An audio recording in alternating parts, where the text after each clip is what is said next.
우리는 모두 신의 산에 있었습니다. 아브라함의 자손, 언약 안에 살아가는 이야기. 사랑하는 성도 여러분, 유대인들은 아주 독특한 말을 합니다. 그들은 이렇게 말합니다. 우리 유대인들은 모두 신의 산에 있었다. 과거의 유대인도, 지금 살아있는 유대인도, 아직 태어나지 않은 미래의 유대인도 모두 신의 산에 있었다고 말합니다. 처음 이 말을 들으면 우리는 이렇게 생각합니다. 어떻게 과거와 현재와 미래의 사람들이 모두 신의 산에 있을 수 있단 말인가? 그러나 유대인들은 이 말을 역사책처럼 말하지 않습니다. 그들은 이 말을 정체성의 고백으로 말합니다. 유대인들에게 신의 산은 단순히 모세가 율법을 받은 장소가 아닙니다. 신의 산은 우리가 누구인가가 결정된 자리입니다. 그날 신의 산에서 하나님은 한 개인과 계약하지 않으셨습니다. 한 세대와만 계약하지도 않으셨습니다.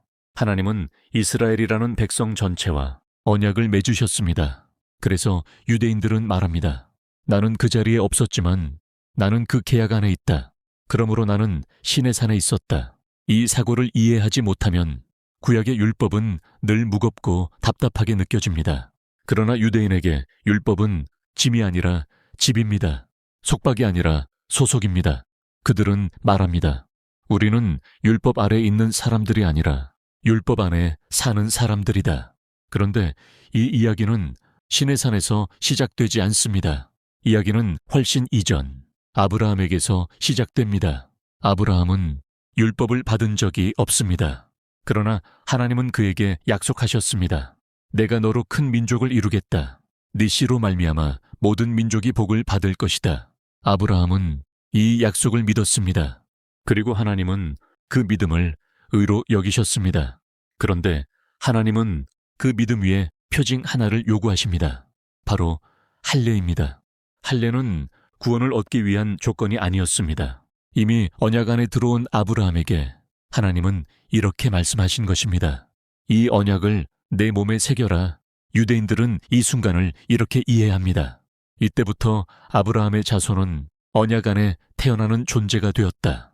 즉, 율법은 신의 산에서 갑자기 생긴 것이 아니라 이미 아브라함의 집 안에 있었던 언약이 신의 산에서 공개적으로 선포된 것입니다. 이제 질문이 생깁니다. 왜 하나님은 하필 할례를 생식기에 행하라고 하셨을까요? 유대인들은 이 질문을 피하지 않습니다. 오히려 아주 현실적으로 답합니다. 첫째, 생식기는 생명의 근원입니다. 유대인에게 생식기는 단순한 신체 부위가 아닙니다. 미래가 흘러나오는 자리입니다. 후손이 태어나는 문입니다. 하나님은 아브라함에게 네 씨를 약속하셨습니다. 그래서 할례는 이렇게 말합니다. 이 생명도, 이 미래도, 이 후손도 하나님께 속해 있다. 둘째, 생식기는 욕망의 중심입니다. 유대 전통은 욕망을 부정하지 않습니다. 그러나 분명히 말합니다. 욕망이 하나님과 분리될 때 그것은 인간을 무너뜨린다. 그래서 할례는 욕망을 제거하는 표가 아니라 욕망 위에 언약을 새기는 표입니다. 욕망조차도 하나님의 통치 아래 있다. 셋째, 그리고 아주 중요한 이유가 하나 더 있습니다. 생식기는 하루에도 여러 번 반드시 보게 되는 자리이기 때문입니다. 유대인들은 율법을 머리로만 기억하지 않습니다. 몸으로 기억합니다. 씻을 때, 옷을 갈아입을 때, 배설할 때, 부부 관계를 앞두고 그들은 언약을 다시 마주합니다. 그래서 할례는 말합니다. 계속됩니다. 잊지 말라. 기억하라. 묵상하라. 이것은 특별한 날의 신앙이 아니라 일상의 가장 평범한 순간마다 떠올리는 언약입니다. 유대인들은 이것을 몸의 기억이라고 부릅니다. 그래서 하나님은 손에는 테필린을 매게 하시고 문설주에는 메주자를 붙이게 하시고 옷자락에는 치치트를 달게 하셨습니다. 그리고 몸에는 할례를 주셨습니다. 모두 같은 목적입니다. 잊지 말라는 것입니다. 이제 다시 신의 산으로 돌아갑니다. 유대인들이 말하는 우리는 모두 신의 산에 있었다는 말은 바로 이 뜻입니다. 우리는 아브라함의 자손이며 언약 안에서 태어난 존재이며 그러므로 율법은 우리의 과거만이 아니라 현재이며 미래다. 그래서 유대인들은 율법을 선택하지 않습니다. 율법은 그들의 정체성입니다. 사랑하는 성도 여러분, 이 유대인의 사고를 이해할 때 성경의 메시지는 전혀 다른 깊이로 다가옵니다. 율법은 사람을 살리기 위해 주어졌고 언약은 관계를 지키기 위해 주어졌습니다. 그리고 신약은 이 언약이 어디로 향하는지를 보여줍니다. 겉의 할례가 아니라 마음의 할례로, 돌판이 아니라 마음판으로, 율법이 아니라 성령으로. 그러나 중요한 것은 이것입니다. 유대인의 이 사고 없이는 복음도 얄팍해집니다. 왜냐하면 복음은 아무것도 없이 갑자기 주어진 새 종교가 아니라 언약의 완성이기 때문입니다. 마지막으로 이 질문을 남기고 싶습니다. 나는 무엇을 보며 살아가고 있습니까? 하루에 가장 많이 마주하는 것은 무엇입니까? 유대인들은 하루에도 여러 번 자기 몸에 새겨진 언약을 보며 하나님을 기억했습니다. 오늘 우리는 무엇을 보며 하나님을 기억합니까? 사랑하는 성도 여러분, 유대인들이 말하는 우리는 모두 신의 산에 있었다는 고백은 이 말로 정리할 수 있습니다. 우리는 언약 안에 태어난 존재다. 그리고 복음은 이 언약이 예수 그리스도 안에서 완성되었음을 선포합니다. 오늘도 우리는 기억하며 살아가야 합니다. 머리로만이 아니라 삶으로, 몸으로, 하루의 반복 속에서. 아멘. 계속해서 모세를 왜 부인 십보라는 피난편이라고 했을까? 이 피난편이 예수님의 십자가와 어떤 관계가 있을까요? 사랑하는 성도 여러분, 그렇다면 이 질문을 피할 수 없습니다. 우리와 하나님과의 관계는 과연 어떤 관계입니까? 성경은 단 한 번도 그 관계를 가볍게 말한 적이 없습니다. 감정의 관계라고 말하지도 않았고, 취향의 관계라고 말하지도 않았으며, 필요할 때 찾는 관계라고 말하지도 않았습니다. 성경은 분명히 말합니다. 우리와 하나님과의 관계는 피의 관계라고. 모세의 길 위에서 하나님은 그를 죽이려 하셨습니다. 그런데 피가 흘렀을 때 하나님은 그를 놓아주셨습니다. 그날 밤 피는 단순한 상처가 아니었습니다. 피는 관계를 회복시키는 언어였습니다. 십보라는 말했습니다. 당신은 내게 피 남편이다. 그 말의 뜻은 이것이었습니다. 우리는 말로 묶인 사이가 아니다. 우리는 계약서로 연결된 사이가 아니다. 우리는 피로 묶인 관계다. 이것이 바로 성경이 말하는 언약입니다. 언약은 약속이지만 피 없는 약속은 성경에 없습니다. 아브라함의 언약도 피로 세워졌고 신의 산의 언약도 피로 확증되었으며 이스라엘의 구원도 문설주에 발린 피로 시작되었습니다. 하나님은 언제나 분명하셨습니다. 나는 피 없는 관계를 맺지 않는다. 왜냐하면 피는 생명이기 때문입니다. 피는 돌이킬 수 없는 것이기 때문입니다. 피는 가볍게 취소할 수 없는 것이기 때문입니다. 그래서 우리와 하나님과의 관계는 가볍지 않습니다. 느슨하지 않습니다. 상황에 따라 바뀌는 관계도 아닙니다. 피의 관계는 엄중합니다. 피의 관계는 한쪽이 마음을 바꾼다고 사라지지 않습니다. 피의 관계는 책임을 요구하고 삶 전체를 요구합니다. 그리고 마침내 성경은 우리를 한 피 앞으로 데려갑니다. 짐승의 피도 아니고 의식의 피도 아니며 인간이 들인 피도 아닌 하나님의 아들이 흘린 피 앞에 우리를 세워놓습니다. 십자가는 단순한 희생의 상징이 아닙니다. 십자가는 관계의 선언입니다. 이제 너와 나는 피로 묶였다. 이 관계는 취소되지 않는다. 이 관계는 되돌릴 수 없다. 그래서 십자가 앞에서 우리는 이렇게 말할 수밖에 없습니다. 나는 가볍게 믿을 수 없다. 나는 적당히 신앙할 수 없다. 왜냐하면 이 관계는 피의 관계이기 때문입니다. 사랑하는 성도 여러분, 하나님은 우리를 친분으로 부르지 않으셨습니다. 동의서로 묶지 않으셨습니다. 피로 우리를 부르셨습니다. 그래서 이 관계는 은혜이면서도 엄중하고 사랑이면서도 두렵고 자유이면서도 책임을 요구합니다. 그러나 동시에 이 피의 관계는 우리에게 가장 안전한 관계이기도 합니다. 왜냐하면 그 피는 이미 흘려졌고 다시는 요구되지 않기 때문입니다. 십보라의 밤에서 시작된 이 이야기는 십자가에서 완성됩니다. 그 밤의 외침과 그 언덕의 외침은 같은 의미를 가지고 있습니다. 비가 흘렀다. 그래서 관계는 살아있다. 이것이 복음입니다. 아멘. 결론입니다.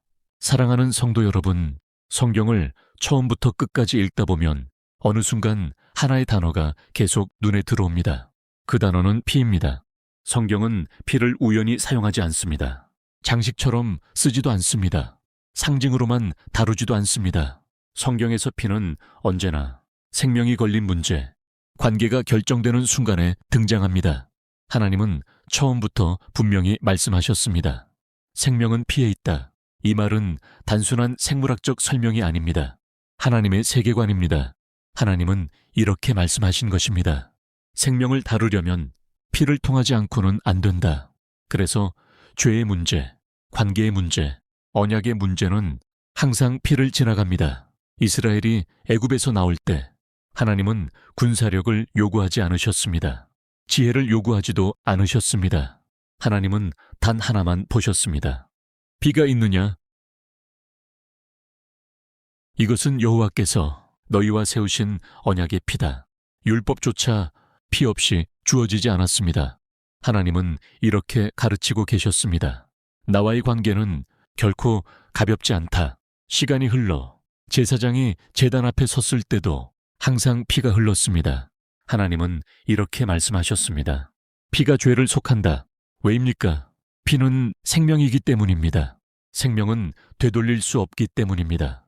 그래서 속죄는 항상 생명의 대가를 요구했습니다. 그리고 성경은 단호하게 말합니다. 피 흘림이 없은즉 사함이 없다. 그러나 이 모든 피는 완전한 해결이 아니었습니다. 매년 반복되어야 했고 다시 흘려야 했으며 다시 제단에 올려져야 했습니다. 그래서 어느 날 예수님께서 잔을 드시며 말씀하셨습니다. 이것은 많은 사람을 위하여 흘리는 나의 피, 곧 언약의 피다. 그 순간 모든 피의 이야기가 하나로 모였습니다. 짐승의 피도 아니고 사람이 준비한 피도 아닌 하나님의 아들이 흘리는 피였습니다. 십자가는 단순한 처형이 아닙니다. 십자가는 관계의 선언입니다.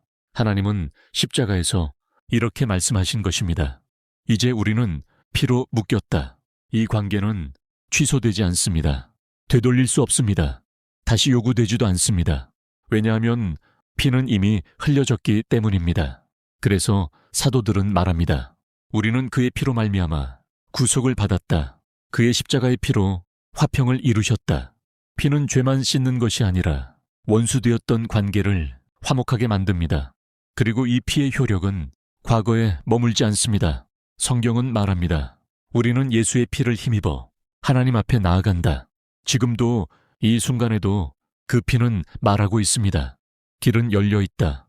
담대히 나오라. 마침내 성경의 마지막 장면에서도 사람들은 이렇게 고백합니다. 우리는 어린 양의 피로 이겼다. 세상의 마지막 승리는 능력이 아니라 숫자가 아니라 피였습니다. 사랑하는 성도 여러분, 성경은 우리에게 가벼운 관계를 제안하지 않습니다. 하나님은 우리를 동의서로 부르지 않으셨고 계약서로 묶지 않으셨습니다. 피로 부르셨습니다. 그래서 우리의 신앙은 가볍지 않고 우리의 관계는 엄중합니다. 그러나 동시에 이보다 더 안전한 관계는 없습니다. 왜냐하면 그 피는 이미 흘려졌고 다시는 요구되지 않기 때문입니다. 오늘도 하나님은 같은 질문을 하십니다. 네오는 무엇을 의지하느냐? 우리의 대답은 하나입니다. 피입니다. 그 피가 우리를 살렸고 지금도 살리고 있으며 끝까지 살릴 것입니다. 성경에서 피는 생명이며 언약이며 속죄이며 관계이며 구원이며 끝까지 효력 있는 하나님의 서명입니다. 피에 관한 성경의 말씀입니다. 레위기 17장 11절 육체의 생명은 피에 있음이라. 내가 이 피를 너희에게 주어 제단에 뿌려 너희의 생명을 위하여 속죄하게 하였나니 생명이 피에 있으므로 피가 죄를 속하느니라. 출애굽기 12장 13절 내가 피를 볼 때에 너희를 넘어가리니 재앙이 너희에게 내려 멸하지 아니하리라. 출애굽기 24장 8절 모세가 그 피를 가지고 백성에게 뿌리며 이르되 이는 여호와께서 이 모든 말씀에 대하여 너희와 세우신 언약의 피니라. 히브리서 9장 22절 율법을 따라 거의 모든 물건이 피로써 정결하게 되나니 피 흘림이 없은즉 사함이 없느니라. 마태복음 26장 28절 이것은 죄 사함을 얻게 하려고 많은 사람을 위하여 흘리는 나의 피 곧 언약의 피니라. 에베소서 1장 7절 우리가 그리스도 안에서 그의 피로 말미암아 구속 곧 죄 사함을 받았으니 골로사에서 1장 20절. 그의 십자가의 피로 화평을 이루사 만물을 자기와 화목하게 하시되 히브리서 10장 19절. 그러므로 형제들아 우리가 예수의 피를 힘입어 성소에 들어갈 담력을 얻었나니 요한계시록 12장 11절. 또 어린 양의 피로써 그를 이기었고 자기들의 증언하는 말로써도 이기었으니 이것이 복음입니다. 아멘.